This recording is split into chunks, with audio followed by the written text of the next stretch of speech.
மாஞ்சோலை மாஞ்சோலை மலை வாசஸ்தலத்திற்கு உங்களை வரவேற்கின்றோம். உயரமான மலைகள், பசுமையான மரங்கள், தேயிலை தோட்டங்களை சூழ்ந்துள்ள மேகப்படலங்கள், கோடை காலத்திலும் மழையை பொழியும் மேகங்கள், மிகவும் குளிர்ந்த வானிலை, சிறிய அருவிகள் மற்றும் நீரோடைகள், குட்டைகள், நீர்த்தேக்கங்கள், ரம்மியமான வனப்பகுதிகள், ஆச்சரியமூட்டும் மலைத்தொடர்கள் மற்றும் பள்ளத்தாக்குகளையும் கொண்ட இயற்கையின் சேகரம்தான் இந்த மாஞ்சோலை மலைப்பகுதியாகும்.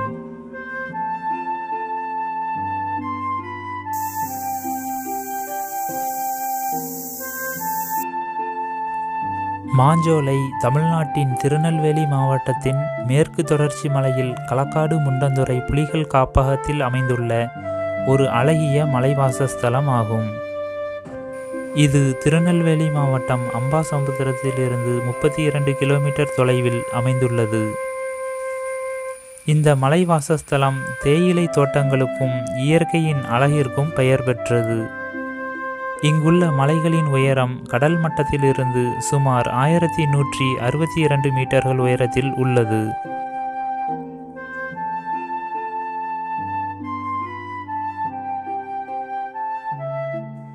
இங்குள்ள மலைச்சரிவுகளில் பல்வேறு விதமான தேயிலைகள் வளர்க்கப்படுகின்றன. மாஞ்சோலை அதன் அற்புதமான அழகுக்காக நன்கு அறியப்பட்ட இடமாகும்.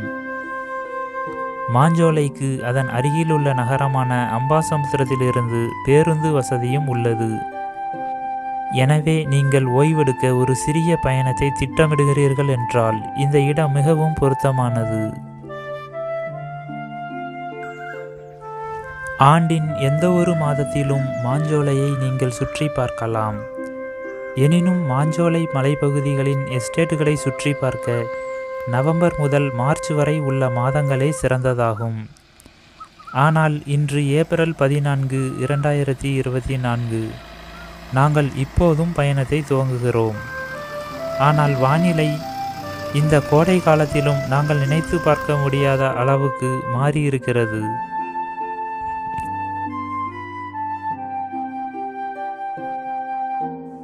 இது மிகவும் குறுகிய சாலைதான். இவ்வழியே கடந்து செல்ல சுற்றுலா செல்பவர்களுக்கு 2 சக்கர வாகனம் அனுமதி இல்லை. கார் மூலம் இப்பகுதிகளை சுற்றி பார்க்கலாம். ஆனால் அதற்கு அனுமதி பெற வேண்டும். இல்லை என்றால் பேருந்திலும் சுற்றி பார்க்கலாம். இந்த குறுகிய சாலையில் பல ஏற்ற இறக்கங்கள் காணப்படுகின்றன. தூரத்தில் மேகங்களால் சூழப்பட்ட மலைகள் காணப்படுகின்றன.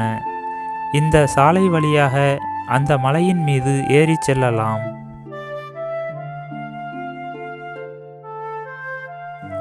நீங்கள் பார்த்து கொண்டிருப்பது மணிமுத்தாறு அணைக்கட்டின் பின்புற பகுதிகளாகும்.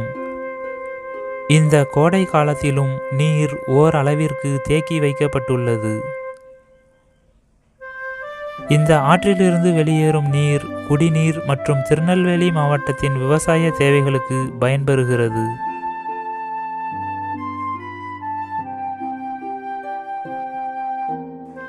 இந்த பகுதிகள் அனைத்தும் மேற்கு தொடர்ச்சி மலையில் அமைந்துள்ளது. மேற்கு தொடர்ச்சி மலைகள் சஹாயட்ரி மலைத்தொடர் என்று அழைக்கப்படுகிறது. இது இந்திய தீபகற்பத்தின் மேற்கு கடற்கரைக்கு இணையாக 1600 கிலோமீட்டர் நீளத்தில் மற்றும் 160,000 சதுர மைல் பரப்பளவை கொண்டுள்ளது.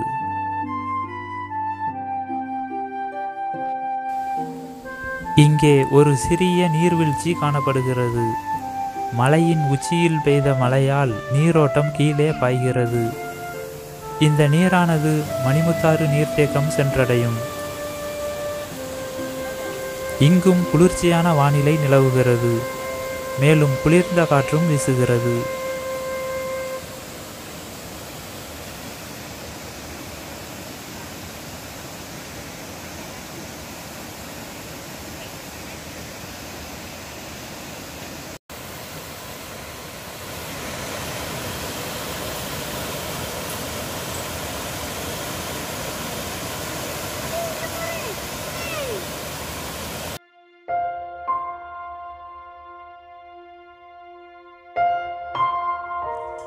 களக்காடு முண்டந்துறை புலிகள் காப்பக பகுதி பாதுகாக்கப்பட்ட வனப்பகுதியாக இருப்பதால் இப்பகுதிக்குள் செல்ல முன் அனுமதி பெற வேண்டும். அப்பர் கோதையாறு அணைக்கு செல்வதற்கும் இதே நிலைதான் உள்ளது. இங்கு ஏரியை பார்வையிடுவது, பல்வேறு சிறிய நீர்வீழ்ச்சிகளை அனுபவிப்பது, இயற்கையின் மடியில் ஓய்வெடுப்பது ஆகியவை மாஞ்சோலை மலைகளுக்கான உங்கள் பயணத்தின் போது நீங்கள் செய்யக்கூடிய சிறந்த விஷயங்கள்.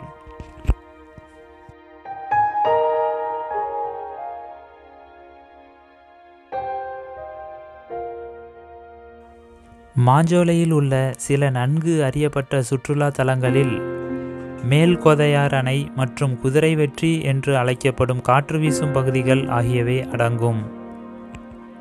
நாலுமுக்கு மற்றும் ஊத்து தோட்டங்களுக்கு பிறகு இந்த புகழ்பெற்ற காட்சி புள்ளி அமைந்துள்ளது. மலையின் உச்சியில் அமைந்துள்ள அந்த வியூ பாயிண்டிலிருந்து பாபநாசம் அணை, மணிமுத்தாறு அணை மற்றும் களக்காடு முண்டந்துறை புலிகள் காப்பகத்தின் அழகை இந்த வியூ பாயிண்டிலிருந்து நீங்கள் ரசிக்கலாம்.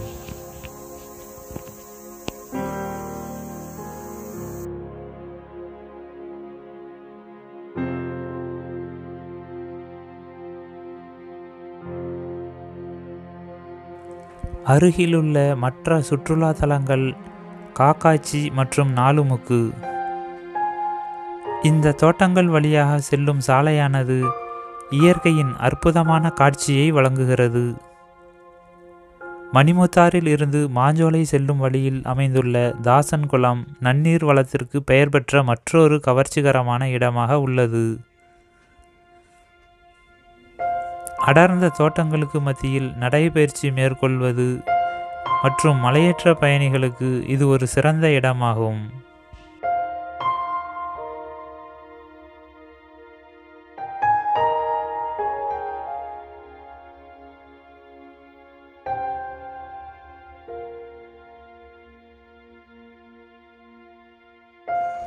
காடுகள் பரப்பளவில் பூமியின் மிகப்பெரிய நிலப்பரப்பு சுற்றுச்சூழல் அமைப்புகளாகும்.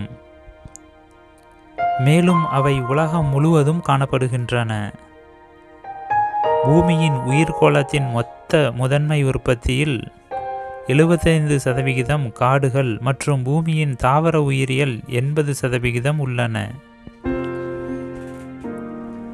இந்த காடுகளில் யானைகள், குரங்குகள், மான்கள், மயில் உள்பட பல பறவைகள், பல்வேறு வகையான பூச்சிகளும் வண்ணத்து பூச்சிகளும் விஷ ஜந்துக்களும் காணப்படுகின்றன.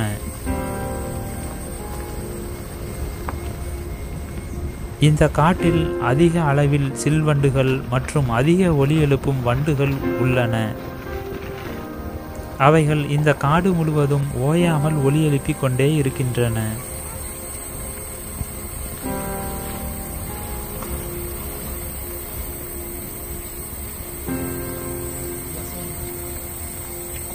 இந்த அடர்ந்த காட்டை கடந்த பின்னர்தான் நாம் தேயிலை தோட்டங்கள் வழியாக பயணத்தை தொடர முடியும்.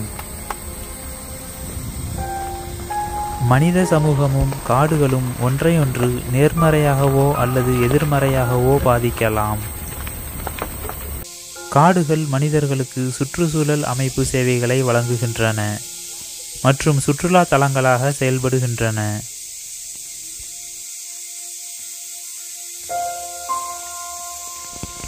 பூமியின் நிலப்பரப்பில் சுமார் 30% காடுகள் ஆக்கிரமித்துள்ளன. நமது சமூகம் மற்றும் பொருளாதாரம் அவற்றை சார்ந்து இருப்பதால் அவை மனித குலத்திற்கு பயனுள்ளதாக இருக்கும். வன சுற்றுச்சூழல் அமைப்புகள் விலங்குகளுக்கு தங்குமிடம் வழங்குகின்றன. காலநிலை நிலைப்படுத்தலுக்கு பொறுப்பானவை. உணவு, தண்ணீர், மரம் மற்றும் பிற மருத்துவ பொருட்களை வழங்குகின்றன.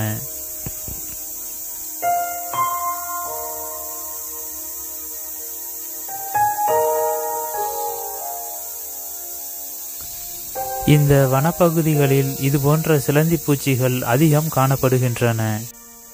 இவை பெரிய அளவில் உள்ளன. இந்த சிலந்திகளின் பெயர் நெஃபிலா பிலிப்பைஸ். இந்த சிலந்தி பூச்சிகள் கிழக்கு மற்றும் தென்கிழக்கு ஆசியா மற்றும் ஓசியானாவில் உள்ள அனைத்து நாடுகளிலும் வாழ்கிறது.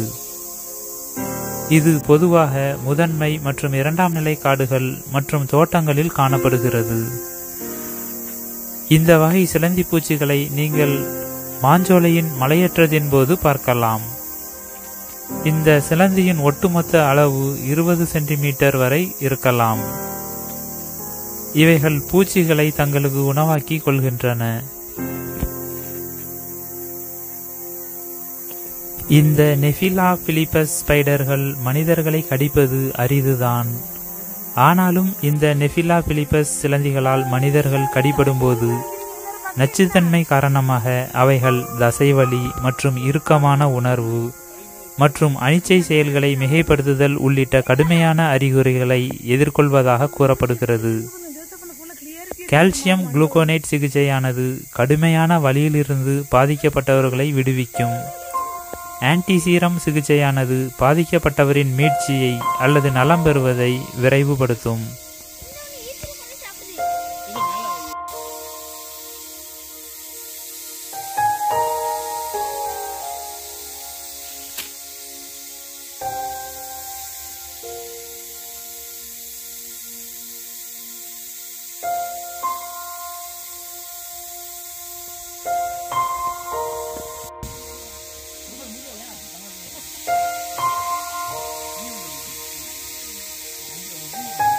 மலை உச்சியில் இப்போது மழை பெய்து கொண்டிருப்பதால் எங்கும் குளிர்ந்த காற்று வீசுகிறது. மேலும் நீர் வழித்தடங்களில் தண்ணீர் வடிந்து கொண்டு இருக்கிறது.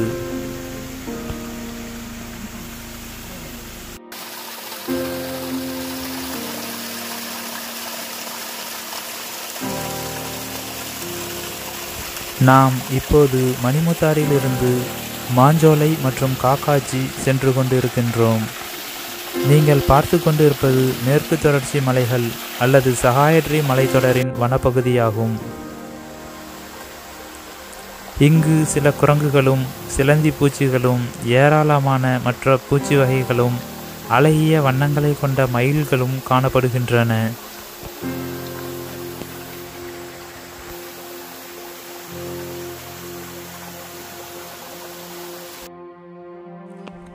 இந்த மலைத்தொடர் தமிழ்நாட்டின் கன்னியாகுமரி அருகே துவங்கி கேரளா, கர்நாடகா, கோவா, மகாராஷ்டிரா மற்றும் குஜராத் மாநிலம் வரை நீள்கிறது.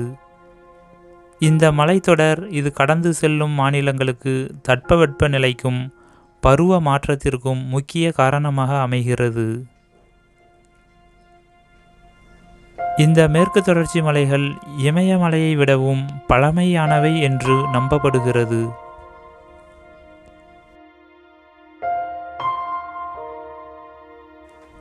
மரங்கள் இந்த காட்டிற்கு அழகு சேர்க்கிறது. இந்த காட்டில் அதிகப்படியான மரங்கள் காணப்படுகின்றன. இவைகள் அனைத்தும் பாதுகாக்கப்பட வேண்டிய ஒன்றாகும். மரங்கள் நமது மன ஆரோக்கியத்திற்கு நன்மை பயக்கும் சூழலை உருவாக்குகிறது.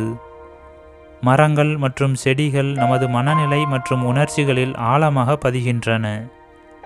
அவைகள் நமக்கு அளவிட முடியாத உளவியல் நன்மைகளை வழங்குகின்றன. நீங்கள் பார்த்து கொண்டிருப்பது மிளகு செடி. இங்கு அதிக அளவில் மிளகு செடிகளும் காணப்படுகின்றன. மசாலா பொருட்களின் ராஜா என்று அழைக்கப்படும் கருப்பு மிளகு ஆரோக்கிய நன்மைகளை கொண்டுள்ளது மற்றும் மிளகை உட்கொள்வதன் மூலம் அதன் முக்கிய நன்மையாக அது உடல் எடையை குறைக்க உதவுகிறது. இது உணவு செரிமானத்திற்கு நல்லது என்றும் கேன்சர் நோய்க்கான மருந்து என்றும் கூறப்படுகிறது.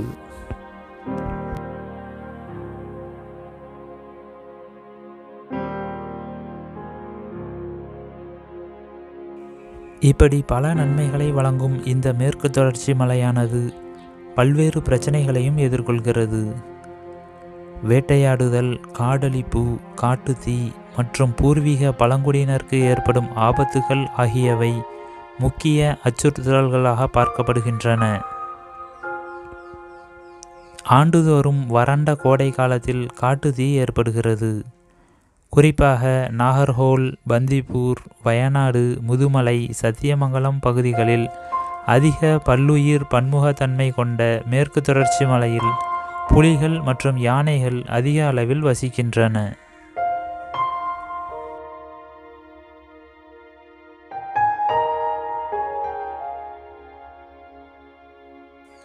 மேற்கு தொடர்ச்சி மலையில் வசிக்கும் பழங்குடியினர் தங்கள் சொந்த நிலங்களில் இருந்து வெளியேற்றப்படுகிறார்கள். இதனால் பழங்குடியினரின் கலாச்சார சீரழிவு ஏற்படுகிறது. இருப்பினும் மேற்கு தொடர்ச்சி மலைகளை பாதுகாக்க இந்திய அரசு மற்றும் மாநில அரசுகளால் இது சரிபார்க்கப்படுகிறது.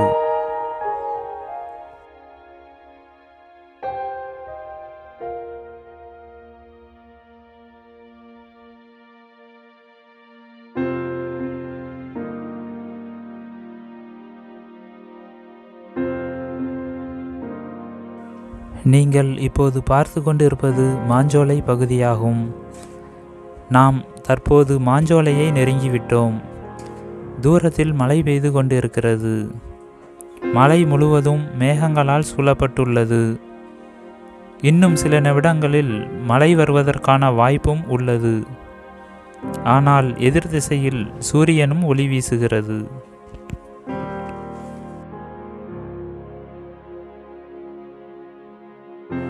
இங்கு சில கோவில்களும் தேவாலயங்களும் உள்ளது.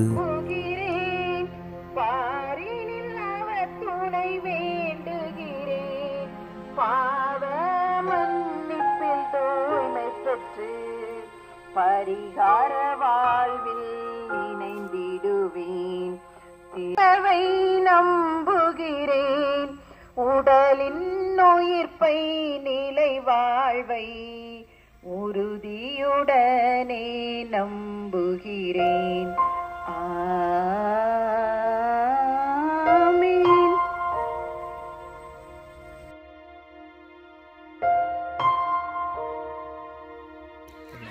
நாம் இப்போது மாஞ்சோலையை வந்தடைந்திருக்கிறோம். இங்கு ஒரு டீ ஸ்டால் மற்றும் சிறிய உணவகமும் உள்ளது. இப்பகுதி முழுவதும் தேயிலை எஸ்டேட்களால் சூழப்பட்டுள்ளன. இங்கு நிறைய தொழிலாளர்கள் வேலை செய்கின்றனர். சில காணி மக்களும் உள்ளனர். இப்பகுதிகளில் ஒரு CSI தேவாலயமும் உள்ளது. தேயிலை தோட்டங்களில் உள்ள தேயிலையினால் இங்கு தேநீர் அல்லது டீ கிடைக்க பெறுகிறது. இங்குள்ள கடையில் சூடான ரஸ்கும் கிடைக்கிறது. இதன் சுவையானது பெருநகரங்களில் கிடைக்கும் ரஸ்குகளை விட சுவையானது.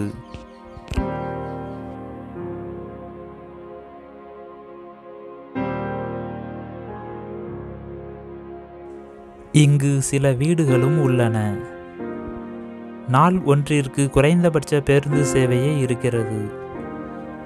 இந்த பகுதிகள் அனைத்தும் மிகவும் அமைதியாக காணப்படுகிறது. உண்மையில் இது போன்ற இயற்கையான சூழலில் வாழ்வது என்பது அது அற்புதமான வாழ்க்கையாகும்.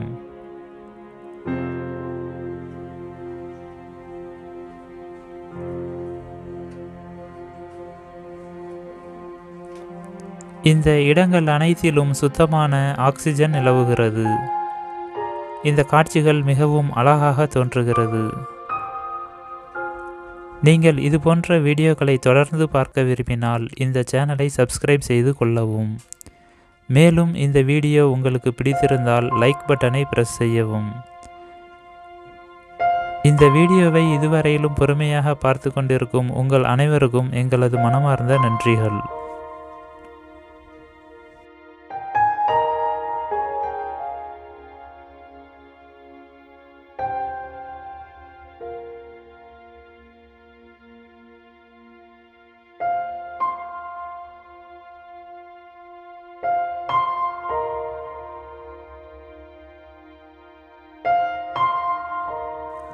நாம் இப்போது மாஞ்சோலையில் இருந்து காக்காச்சி நோக்கி பயணித்து கொண்டிருக்கிறோம். இன்னும் 7 கிலோமீட்டர் தொலைவை மலையேற்றத்தில் கடக்கப் போகிறோம். இங்கு அதிகப்படியான தேயிலை தோட்டங்கள் பராமரிக்கப்படுகின்றன. இந்த தேயிலைகளில் பல நன்மைகள் உள்ளன. பிரிட்டனைச் சேர்ந்தவர்கள் இந்த தேயிலை பானத்தை 350 ஆண்டுகளுக்கு மேலாக குடித்து வருகின்றனர். ஆனால் உண்மையில் தேயிலையின் கதை சீனாவில் தொடங்குகிறது. வரலாற்றின் புராணத்தின்படி கிமு 2737இல் சீன பேரரசர் ஷென் நங் ஒரு மரத்தடியில் அமர்ந்திருந்தார். அவருடைய வேலைக்காரன் குடிநீரை கொதிக்க வைத்து கொண்டிருந்தார்.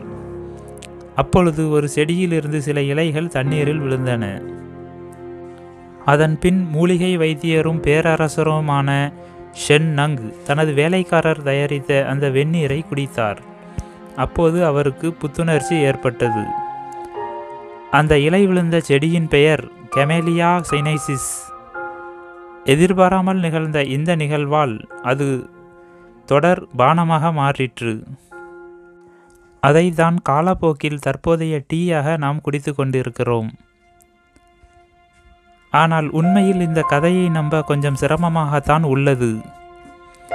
எனினும் சைனாவில் தான் முதலில் தேயிலை உருவாக்கப்பட்டது. அதன் பின்னர் அது மேற்கத்திய நாடுகளுக்கு பரவத் தொடங்கியது.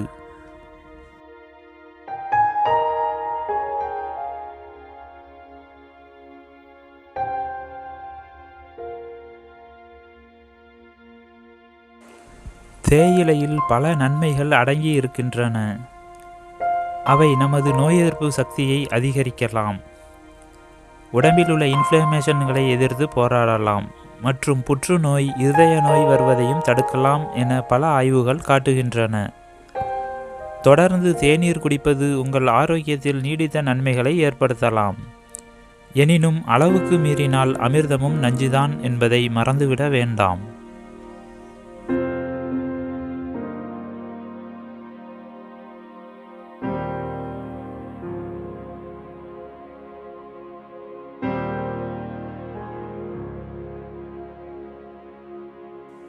நீங்கள் பார்த்து கொண்டிருப்பது மாஞ்சோலை மற்றும் காக்காச்சி பகுதிகளாகும்.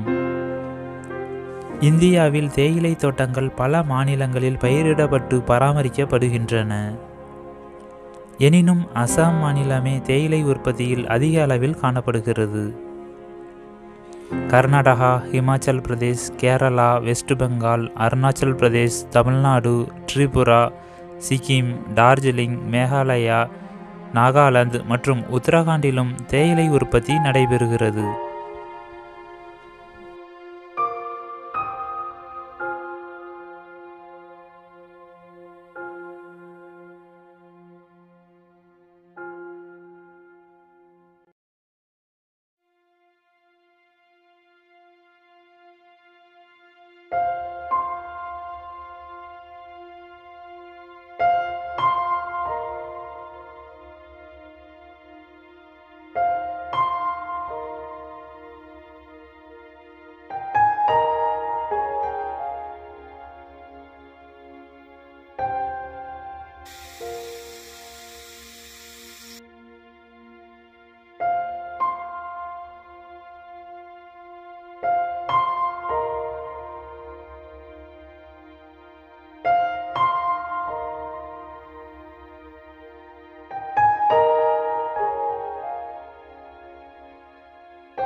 இப்போது மழை பெய்ய ஆரம்பித்து விட்டது.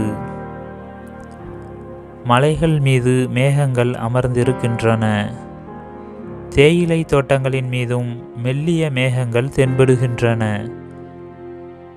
நாம் இப்போது மலையின் உயரமான பகுதியில் பயணித்து கொண்டிருக்கின்றோம். எங்கும் மேகங்கள் சூழ்ந்திருப்பதால் அவைகள் புகை மண்டலமாக காட்சியளிக்கின்றன. குளிர் அதிக அளவில் உள்ளது. மலையின் மீதும் பாறைகளின் மீதும் தேயிலை தோட்டங்களின் மீதும் மழை பொழிவதை காண அவைகள் அற்புதமாக தோன்றுகின்றனர்.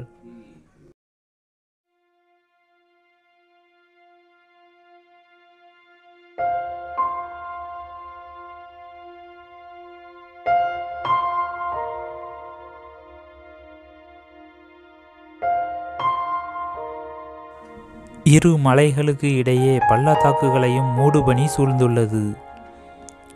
எங்களுக்கு இதுபோன்ற நிகழ்வுகள் பழக்கப்பட்டதுதான். ஆனால் புதியதாக இத்தகைய வானிலையில் பெருநகரங்களிலிருந்து வருபவர்களுக்கு ஒரு வித்தியாசமான ஆச்சரியமூட்டும் அனுபவத்தையும் தாங்கள் வாழ்நாளில் மறக்க முடியாத நினைவுகளாகவும் மாறிவிடலாம்.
நாம் இப்போது காக்காச்சி பகுதியில் சென்று கொண்டிருக்கிறோம்.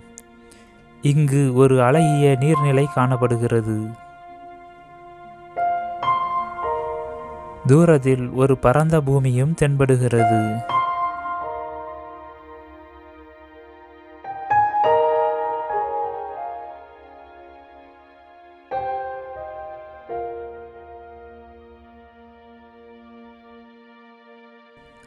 மலையின் உச்சியில் இதுபோன்ற ஒரு இடத்தை காண்பது மகிழ்ச்சிதான். இங்கு சுற்றிலும் பெரிய மற்றும் உயரமான மரங்கள் உள்ளன. தூரத்தில் நாம் நின்று கொண்டிருப்பதை காட்டிலும் உயரமான மலைகள் மேகங்களால் சூழப்பட்டு அற்புதமாக காட்சியளிக்கின்றன.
நான் வின்டர் ஜோஸ். மீண்டும் மற்றொரு வீடியோவில் சந்திக்கலாம்.